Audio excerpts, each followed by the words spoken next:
গরুতে আমাদের লাভ হবে না, কি কারণে গরুর খাদ্যর ভুসির দাম বেশি। ঈদুল আজহার বাকি আর মাত্র কয়েকদিন। ঈদকে কেন্দ্র করে রাজধানী ঢাকার একমাত্র স্থায়ী পশুর হাট গাবতলীতে আসতে শুরু করেছে কোরবানির পশু। এছাড়া দেশের বিভিন্ন এলাকা থেকে ব্যাপারীরা কোরবানির পশু নিয়ে রাজধানীর বিভিন্ন হাটে অবস্থান নিয়েছেন। গত বছরের তুলনায় এবার গরুর দাম বেশি হতে পারে বলে জানিয়েছেন ব্যবসায়ীরা।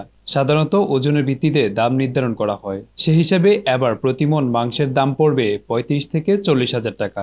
এছাড়া গোখাদ্যের বাড়তি দামও প্রভাব ফেলবে বাজারে। তবে এখনো জমে ওঠেনি পশুর হাট। শুক্রবার থেকে জমে উঠবে পশুর হাটের বেচাকেনা।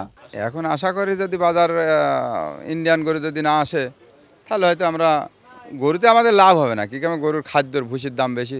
সেই অনুসারে আমরা টাকা বাঁচা নিয়ে যেতে পারলে এবারে আমরা আল্লাহর কাছে হাজার শুকরিয়া। চোরাই পথে ভারতীয় গরু না এলে ন্যায্য মূল্যে দেশি গরু বিক্রি হবে বলেও আশা ব্যাপারীদের। কুষ্টিয়ার মেহেরপুর থেকে গাবতলী হাটে দুটি গরু নিয়ে এসেছেন মোহাম্মদ শাহজাহান মিয়া। তীব্র তাপদাহে পশুকে হাত পাকা দিয়ে বাতাস করছেন তিনি। পশুগুলোর দাম হাঁকছেন ১২ লাখ টাকা। প্রত্যাশিত দাম পেলে ছেড়ে দিবে পালিত পশুগুলোকে। তার মতো অনেকেই নিজের গৃহপালিত পশু নিয়ে এসেছেন গাবতলী হাটে। এখন আশা বাজারে যেটা চলে সেভাবে কাস্টমার আসবে, দামদার হবে। আনুমানিক দুটো মিলি দেখা যায় যে ১১-১২ হলে ছেড়ে।